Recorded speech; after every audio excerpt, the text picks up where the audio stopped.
I'll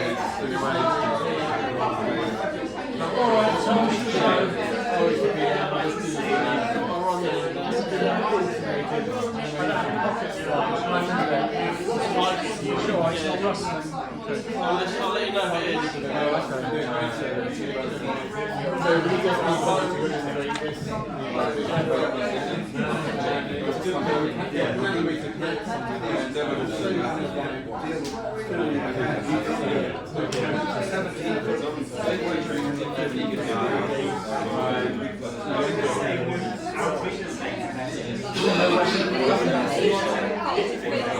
Oh, I already asked you that.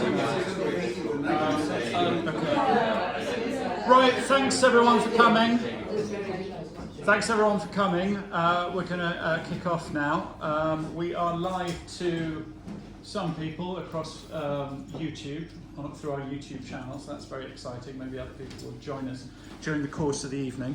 Sadly only the second face-to-face event of the year so far, but I'm hoping to sort of pick that up during the course of the year and try to have a monthly one between now and December.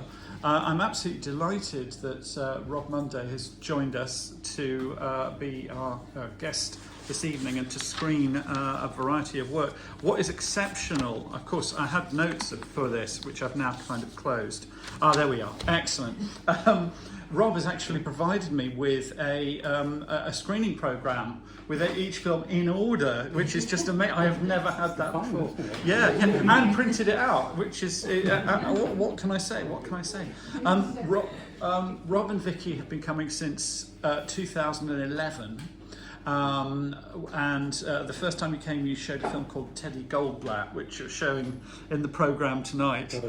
And I remember when you showed it, I thought not only how good it was, but how jealous I was the fact that you got funding to make it.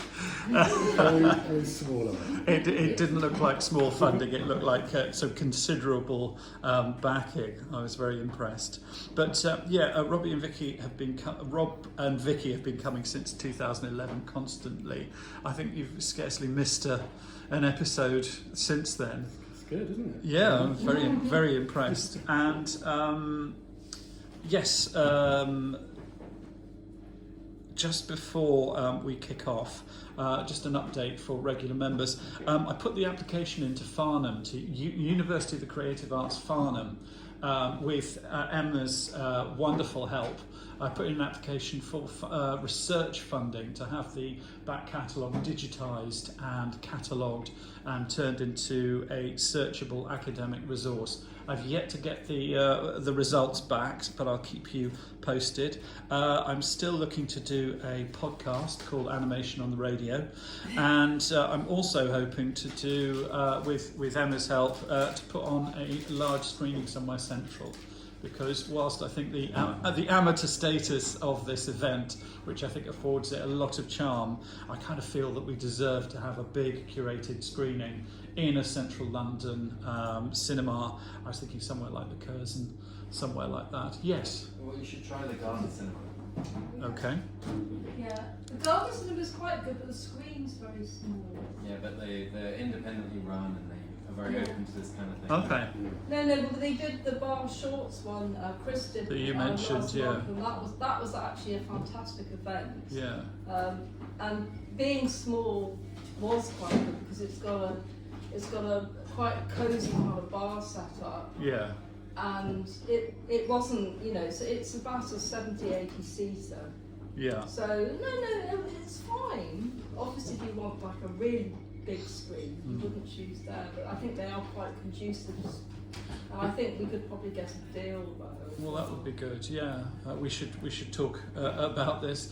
We have had other screenings before. We had a screening in the Cinema Museum some time ago, and actually showed work at an art festival in Hong Kong, and an art festival an experimental film event in Hull, which you were also at. So we do show work in different places, but I thought it'd be nice to... We just asked them something about, would people, if it was ticketed, would people still come? Yes.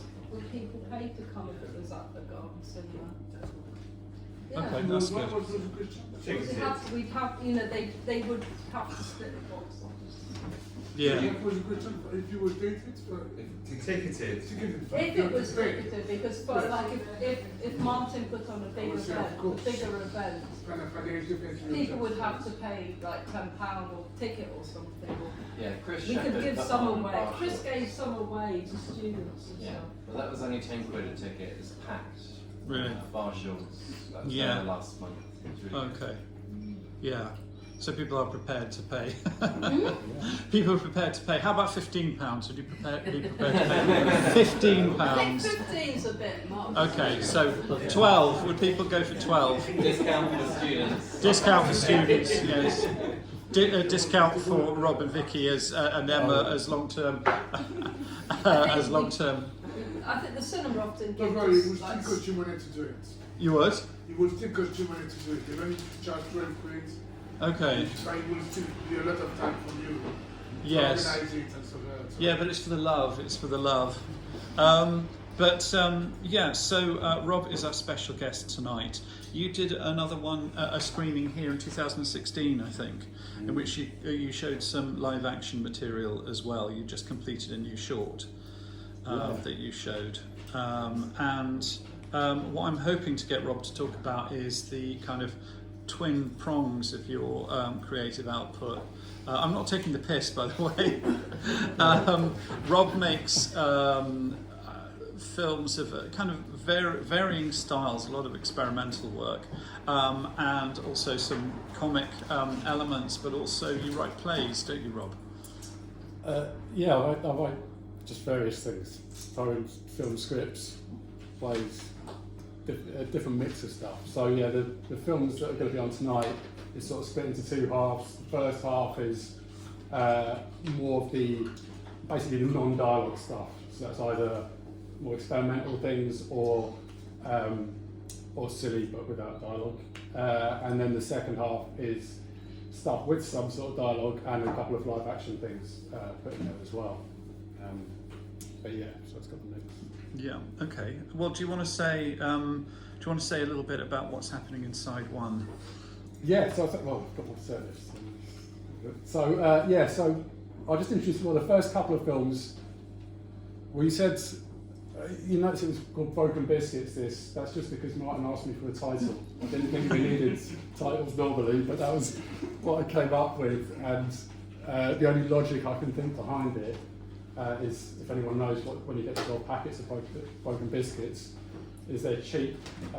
They're sort of half-formed, but hopefully they're a little bit better than you expect. So that's a good film.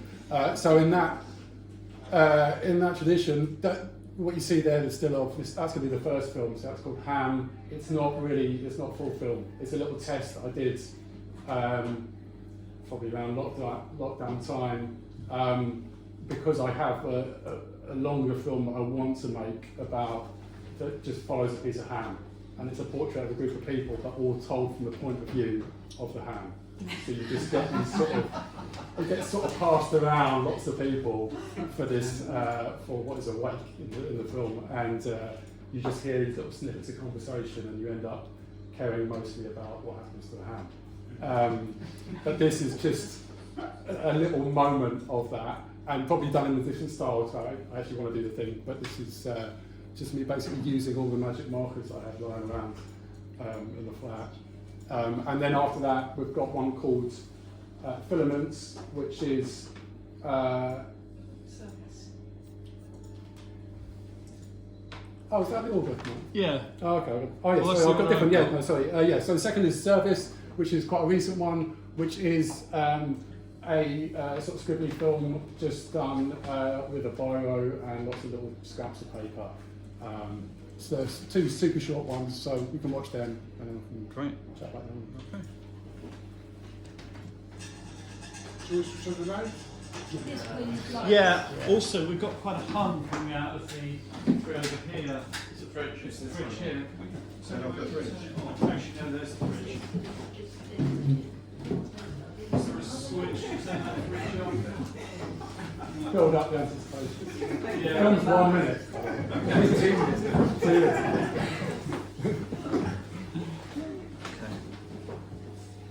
minutes. Okay, here we go.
Zudering leads 3 games to 2.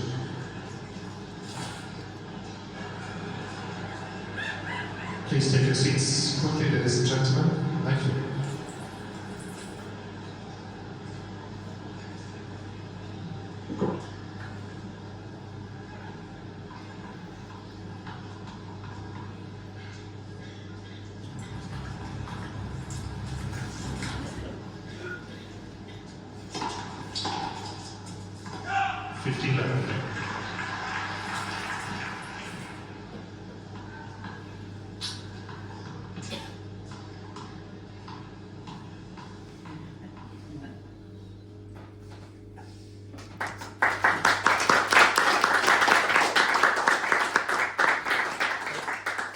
Random things on them, so that hand, if anyone recognised the hand that prodded the hand, that's Rodin's hand. I was trying to think, I need a hand, and then I've been to the exhibition, so I had the little exhibition guys, and so I just cut off the finger and squished it. And service, that's just basically from particularly Rafa Nadal. If anyone's seen him play tennis, he's got lots of strange rituals, a lot of which are those where he, before every serve, he does his shirt and he pulls his shorts out of his arse and he like touches his nose, puts his hair back. He has this sort of series of rituals that he does, and I thought it'd be interesting if you make a film about those. Well, almost like an alien came to Earth and watched the tennis match, and it'd be like, well, that's the match, not the actual bits of him hit the ball about. If you just look at the bits in between, because in a way, top level tennis has become all about the bits around it. But also credit on that one to Lizzie Hobbs, Animation Club member, who made a video about just making animations quickly, just using a shoebox and your phone and a little app on your phone, and that was really good just to start doing that and just to do little bits at a time, so I could just spend a short amount of time and have one shot done straight away. So that's how I sort of built it. Did you use the stop motion pro app when you did it? Or? Yeah, was it? What was called Stop Motion Studio. There's or one something. called Stop Motion Pro, but there's other ones as well. And it's Stop Motion Studio, I think. Yeah, It's that's just, it. yeah. So I used that just when I was roughing it out, but in the end I shot it a bit more proper because I was just doing it with natural light and it was all a bit rough. But it was just really handy just to be able to put bits together, and then like we've got a little WhatsApp group with a couple of artists, and just go to well, we just put random bits on and just have that little bit of encouragement to keep it going, and then gradually sort of build it up into a final film where there's actually not much animation, but there's lots of sort of like between it to pump it out. Yeah. And for the soundtrack, did you just pick it up from the TV or something? Yeah, I think I looked on Freesound, and I think it was from that. Well, I was just looking for a bit of a tennis match, and then I sort of started to get the structure of it around that. Yeah, so just working it out around that. It's very efficient. It's Yeah. very short. That's why I look for efficiency, minimum animation. Yeah, so that was that's What I love about it, Rob, is that I'm not interested in tennis, but I love Wimbledon because it's the sound of summer. If you've grown up The here, sound, it's the yeah, sound it of is. summer. The walk of the ball and the umpire. Yeah, I was listening to something with a snooker player, and they were talking about just going into a club and just hearing the sound of the ball. Yeah. It's like, that's the atmosphere, isn't it? So next is filaments. So this, well, I'll say a bit more about it afterwards, because I don't want to spoil the illusion. But this was one. Where I was going through a lot of old papers and various stuff that I had at home, and this is one of these I made.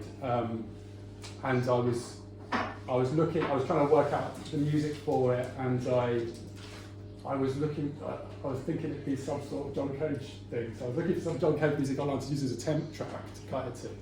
And then I randomly came across, I don't know how exactly, but I came across this other guy called Tycho Brahe, who's actually a French composer, and he just done lots of little tests of mucking about with different ideas, and it just something came together with this film.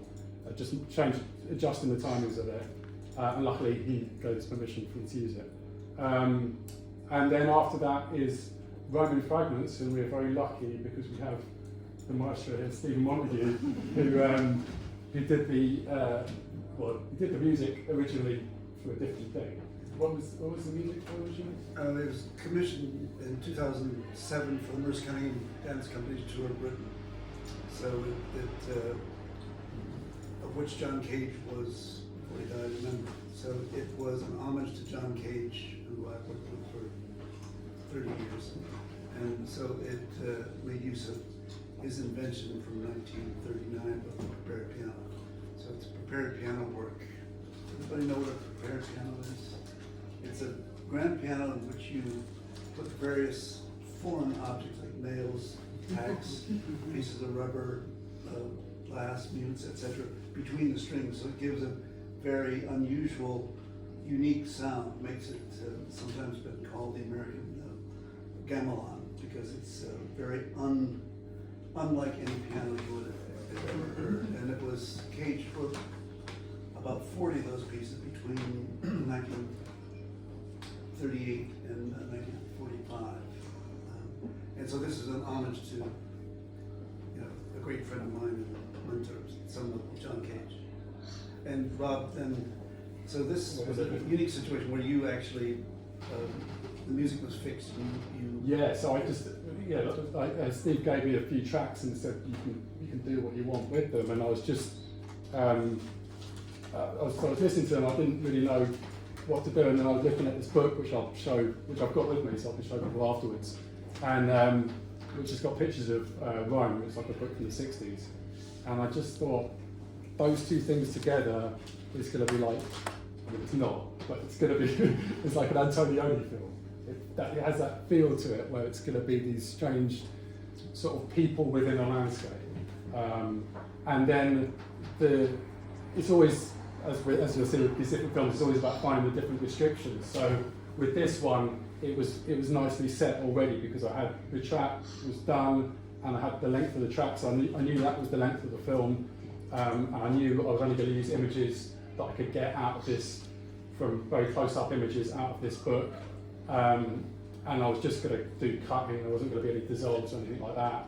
So those were my sort of restrictions. So then it was about building up, as with some of the other films tonight, building up little mini sequences and trying to work out within them what works and what doesn't, and then slowly constructing it so it would work with the music and working out the certain very unusual timings of the music to sort of try and dig into these sort of very quick cuts.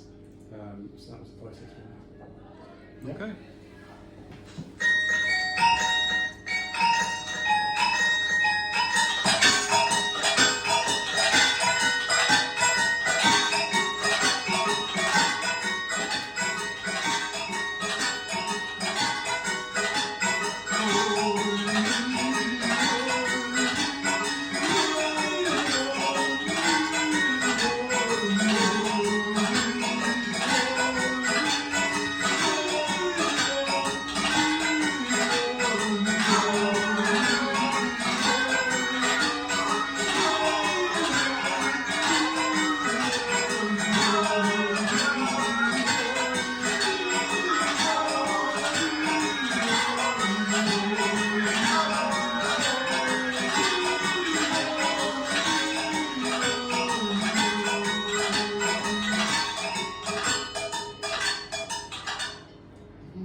So yeah, we're just going to have a look at this in the book, but that's the book. Yeah. And I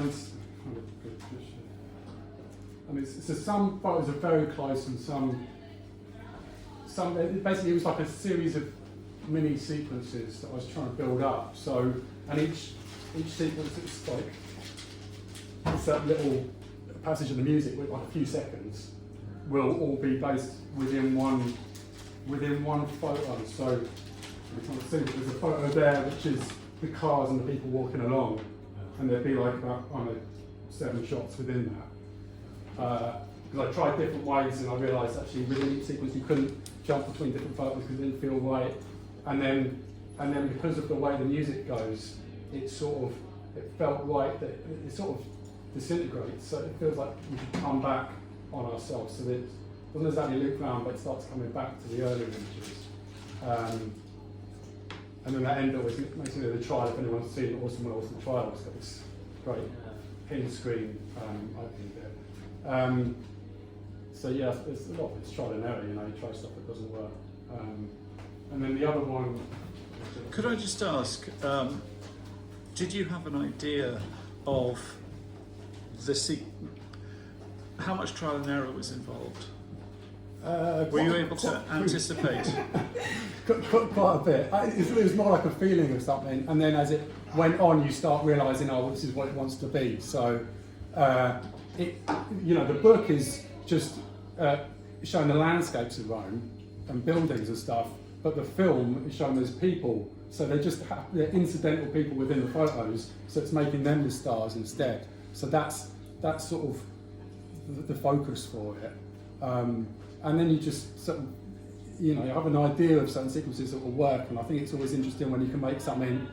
I mean, obviously all that animation is making still things come to life, but it's a bit different when it's just it's not meant for it in the first place. So you're trying to just by shooting someone on the stairs bare and then shooting it there, you can have this sort of illusion of them moving even if they're not. So you find like these little, but obviously then there's some things there's like a series of statues around the top of a building. It's like, well, I know if I cut those together, that'll be a nice thing because you get a sort of little animated person. So, and then within those you start gradually joining them up and saying, okay, this will lead into that and that will, because there's bits where it sort of goes through the buildings as well. You go into a building and then you look up at the ceiling, or you go in and you go and look at the painting. So then it sort of naturally, builds up. Yeah. Can I just say something? I think it's interesting. Originally, the piece was written for. How many know the Merce Cunningham Dance Company? Okay. They worked in a very unusual way in that I composed the music. Merce Cunningham did the choreography for it, and we never had a rehearsal with it. They came together, and by chance, whatever happened, happened. So music in all Merce Cunningham, John Cage events, the music was composed away from any idea of what the choreography was, and the choreography was, of course, done alone, and the only time they ever came together was at the concert. So you knew it was say 20 minutes long, 3 minutes, 5 minutes, and so whatever happened accidentally was the piece. So it's quite interesting to have it done, which you actually goes from extremely random to this very tight choreography, which has a kind of nice juxtaposition for me in what it originally was for, which was a random event with 16 dancers on stage. So yeah, and at the Barbican, which is very big space, and this very small, intimate, up close. So very interesting for me to. And I had no input on what. I mean, I only saw the final product. But it was great. Yeah, I really enjoyed it. So what year was the last show then? 2005, and it was a tour. Merce Cunningham, one of the last tours that he did. The company was formed in 1952 with he and John Cage. Cage, the composer, Merce Cunningham, the choreographer, and his dance company. So it was the final European tour, and they commissioned a lot of people to do things. And this was premiered at the Barbican with, I think they were there for a week. So it was one of many, and there were other pieces that were done in the program, lots of other pieces. So yeah, it was 2005, and they broke up shortly after that, or disbanded. When Merce died, they decided not to go on. It's quite interesting because it actually has that sort of period. It feels kind of 50s-ish in a way. Yeah, sure. It was an homage to Cage. Yes. Cage, you cannot, sadly for us composers, you cannot write something for prepared piano and not sound like John Cage. lots of piano pieces all sound the same, but the minute you prepare him, he has somehow the copyright, psychologically on the sound that he created in the 1930s. So it's a kind of different type, and it was conscious. I knew that this was the sound of Cage, and that was the whole idea. Sort of homage to Cage and to Mustang. Because then it gives, with those particular images, then it gives another feeling, which is almost like, it almost feels like a beginning of a sort of just slightly post-war film, doesn't it? I mean, for me, it has it that felt kind like of feeling. early Antonioni, which is sort of probably around 1960 or something, when that stuff when the became Italian, more came into the popular domain. And has it been shown at festivals and stuff? not, I mean, it didn't get into many. I think it showed a flat pack. So it was an architecture film festival, which was quite interesting, a close-up cinema. It showed at that, which was nice. But yeah, only a couple. I find that Is it still fresh enough to put in, or is it? No, it's Or was it stale habits now. festival? I don't know. It's, Retrospective. I always find it hard to find the right festival. I make a sort of different range of films, and they always seem a little bit not quite one thing or the other when it comes to festivals. So I find it hard to know which ones to put into. I did try for quite a few, but Yeah, so it is difficult. Isn't it? yeah. Can't you revise it in some way? I mean, even this very tiny Colorised version. No, just sort of change the aspect ratio. I mean, to be honest, I could just change the date of it and put it in. Yeah, exactly. Yeah. Oh yeah, I mean, if there was something that seemed right for it, I'd try. That first one, if you're curious, is just it's one picture. It's that. It's the cover of an old Iceland brochure. So I've just gone down with the macro lens on the camera, just moving around. So it hasn't been done on the computer. I've gone very close, taken a load of photos, and then it's just cut together. So The music was toy pianos in that. So, yeah, So it's another Cage, somehow discovery in the 1942 actually. He wrote probably the first serious composer to write for toy piano, which has been quite an initiative that is now almost every composer I know has written something for toy piano. Nobody ever thought of the toy piano as anything but a toy piano. Well, you mean literally one? Yeah, it's, little, 1 octave, 3 octaves. I mean, there's some cameras like that. There's one called like Pixel Vision that was an old camera, like a camera for kids, a toy one that was plastic and recorded onto a cassette tape, and it does very grainy black and white, like extremely the old analog. And now that's very sought after, and they go for really big money. So musically, these are both homages to John Cage. Interesting. And to sort of the 1960s Antonioni, sort of the kind of post-neorealist Italian cinema, sort of, well. I mean, yeah, because you get a lot of his stuff. If people have seen his work, there's a lot of people not saying very much, sort of lost within these beautifully composed landscapes, and there's a certain mystery going on. So the blow up as well when he's looking into the Yeah, exactly. With blow up, yeah, I suppose that makes even more sense for that, definitely. Like even with like someone like Hitchcock as well, that sort of with music and Yeah, I think music's a big thing. some of his films. So the last pair of this half is the first one is called Lady Moving Train Man. This is for ages I kept. If anyone shot Super 8 film, used to send it off to Germany and get it back a couple of weeks later, which is always very exciting, in a little package. And used to get you used to get your roll of film, but then you get like a little receipt stub that looked like that, and it'd have a few frames either side, and it might have a few frames of yours, but it might have a few frames of someone else's film as well. And I always thought, oh, that's amazing. I'll have to keep those and do something with them. I'll get them for ages, and then eventually Vicky was like, we'll just make it. Just get on with it. So Vicky and me went through, well, you did a lot of the hard stuff, scanning it in. We used like a slide scanner to scan them. And then, so basically what you have is a series of tiny snippets where you've got between 2 to 6 frames of some stuff that we've shot, but some stuff from random people, and then it's just a series of them with a very basic sound on it, and then the film after that is a new one. So Leo there, one of Stephen's students, this is a collaboration where Leo was doing his composing course, and I'd started taking a lot of photos, or I'd taken a lot of photos of my sort of newspaper hoard and was trying to work out things to do with it. And then this film came together sort of in a sort of back and forth way where I was doing a bit more, and then Leo was building up the soundtrack. So it's a sort of abstract film, and it's probably easier to talk about it more afterwards because it will make more sense. Okay.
Sorry about that.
Bonus for who knows those eyes?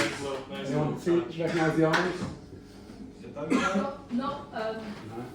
is it somebody like a killer? Well, in a way, because it's James Dean, so he killed himself with the car crash.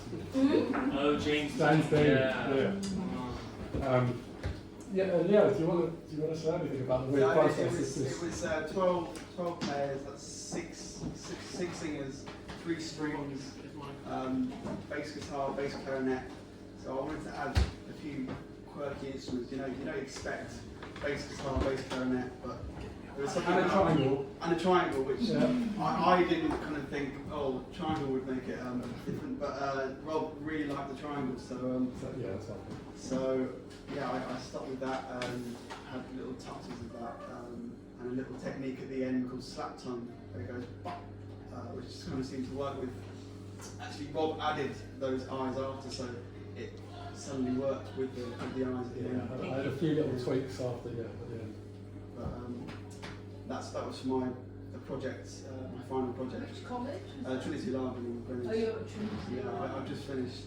Is that the classical composer courses? Yes, that's classical. And Stephen knows my mark actually. Were you the teacher? I was, yes.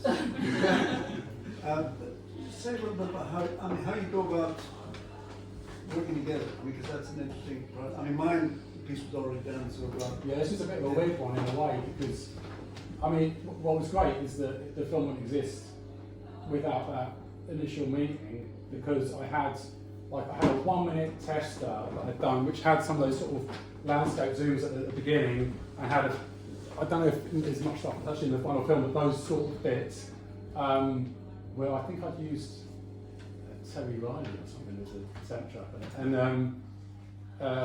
but it was just a little test, and I didn't really know what to do with it. And then Leo, you had an initial piece that you'd done separate to seeing, and so it was like, well, that could work. And then I had a feeling that it would be, I had a feeling for what the length of the film would be, sort of 6 to 8 minutes sort of thing. I don't know why, but and then it was gradually building it up. But it was probably it's quite a hard process in a way for Leo, because I was still working on the edit when he was working on the music, so it was quite a tricky thing both ways. But the good thing was that sort of later on we got to go through it in a lot of detail to try and get it to all work together. And there's a lot of fiddly timings going on in there, and to get things to sync right up, because again it's a lot of tiny mini sequences and then bigger sort of 20-second sequences, and it's trying to have those sort of different repetitions happening and variations so that works well together. And then Tom did the sound mix. No, it's great. But did you? So it wasn't complete when you went into the studio to record it then? It was then, yeah. So did you like get them to play to a click track or? Yeah, click track. Don't we fucking know it? What do you say? Don't we fucking know it? They played The timings were really I bet they quite were. difficult. I had a conductor who is a brilliant conductor, and the way he worked with them was he'd take the singers, because the singers, it was difficult notes sometimes, so they had to kind of be taken aside and work on that more. But he did a brilliant job, and it was all blended together in the recording. But yeah, it was difficult because you have very regular beats, like 4/4 we call it. Like the time signature 4/4, just 1, 2, 3, 4. But I had to add quite a lot of 7s and 5s because otherwise it wouldn't.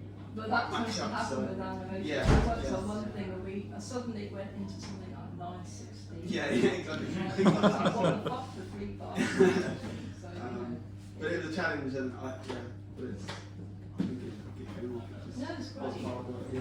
Well, that's one you're going to put into festivals, aren't you? Yeah, I mean, any ideas for what I've got festivals an that would idea. match Well, up I with? think we should put it into Leah for the they have an abstract Oh, the London one. animation. Oh, okay. Yeah. That one, Give that a try. definitely. Definitely. I think you could put that one Definitely. into ANSI as well Yeah. for next year. Anima Fest Zagreb. London Short Film Festival as well. So which one? London Short Film Festival. Oh yeah, I've got a good record with them. So that's Yeah, definitely good for them. definitely. Yeah. But I think that because Leah has the abstract program, Yeah, and that's the thing, isn't it? It's finding. but I could see that one in ANSI. Yeah. I think you just got to stick them into all the ones you don't have to pay for. So the images are during lockdown I was going through this hoard of papers that I built up, and as part of going through and chucking away some stuff, I was taking photos that I thought could maybe be animated. So obviously the obvious one is like taking loads of dates because I know it's going to cut together. But then you've got stuff like the leggings in the advert. Like, I knew if I took photos of them that would cut together and animate. So all the pictures are me just hovering over it with a macro lens. It's not messed with in computer. I've framed it after the fact.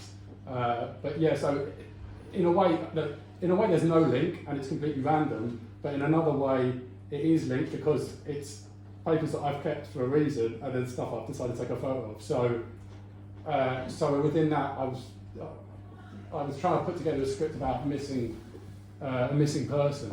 So I've kept a lot of stuff about missing people, and then, so you've got photos in there of, I think that's sort of people that got disappeared in South America in the sort of Pinochet time. So you've got stuff like that, and then you've just got.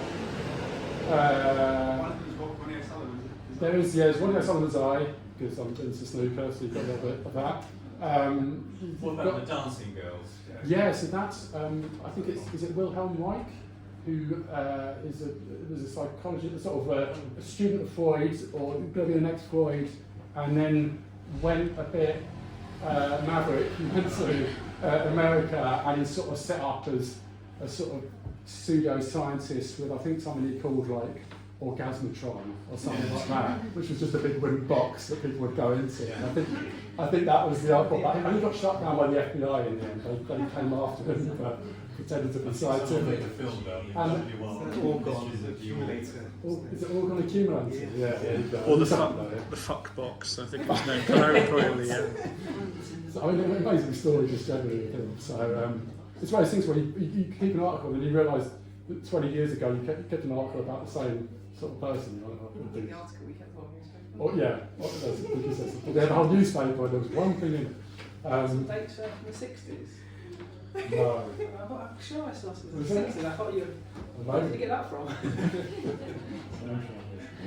Yeah, so there's all. So you could, again, a bit like, I suppose, a bit like the Rome one, you could build a narrative in there if you want. And then within that one, because it was longer and abstract, and I always think with an abstract film, you really can't go over about 3 minutes because you lose people. So hopefully the gamble with this is that I felt that obviously there's Leo's music, which has got enough going on in it, and enough threads and different sort of dramatic things, and also within the piece there's different things that develop. So there's like shapes that develops. There's these geometric shapes that go into pylons that go into the big freeway, and there's the young people that go into the older people, and there's something else as well. There's a few different sort of strands that develop as it goes through, and each, like early on when I was talking to Leo about it, I was saying a lot of stuff that's completely useless for making a soundtrack, but I was talking stuff about like, it's like if you've had a dream and you talk about it and you can't really be specific, and then someone quizzes you about it and then you remember something more, and so it's like a series of, or even within a dream, like you're getting a bit further each time and building up details each time, but you keep on jumping back to the beginning. So you have those sort of things going through it and then building up and up and up, and then the naked lady release at the end. I think the idea of using live music added a richness to it, a kind of chiaroscuro between kind of blurred old images and a vivid, with a particular bass line that was more evocative, and I think you need that kind of edge that you don't always get in film. And you get that scale, don't you? That grandness. Yeah, one of the things I said, I want it to be big. You know, it should be sort of epic, even though it's like tiny little photos of things. Yeah. You know, it is. I don't know. The title just pops in my head, but it is a, you know, time-spanning, epic thing. You know, That's right. We've been working with the software sounds for quite a long time of the process making it. So I was actually worried, you know, would the singer sound the same? But it was pretty close. Yeah. But and actually, it's much better, isn't it? Much, yeah, exactly. You know, because you've got that extra, much richer sound. exactly, that extra detail is so different, and obviously the sort of synth singing is just. We're paying convenience fees for the live. Why was it struck me that the sound quality was very much better than I normally hear, you know, from... Because I make... Well, that's because of my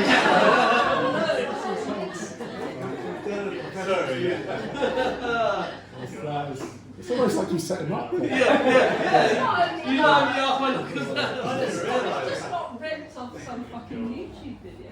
It was relatively well recorded as well. We had issues with the record, let's not go there. You've got, everything was mic'd up separately, wasn't it? Yeah, I mean, but within...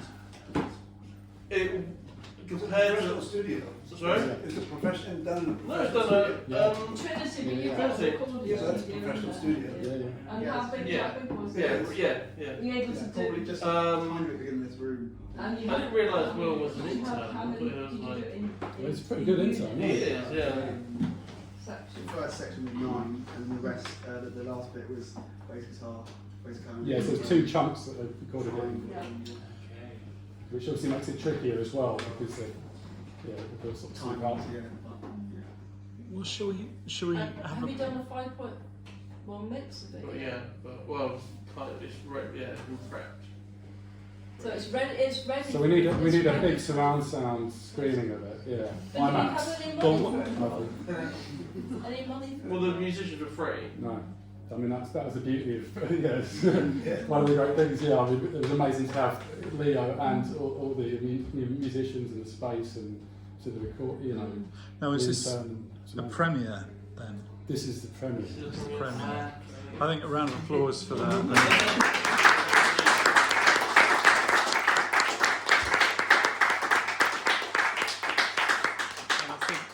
All the more reason to make sure we get this central London Yeah, then we can large have star the screen 5.1 with a cover. 5.1 and you know the size that this deserves. Finishing money somewhere from somewhere, but you just Yeah. Doesn't need it.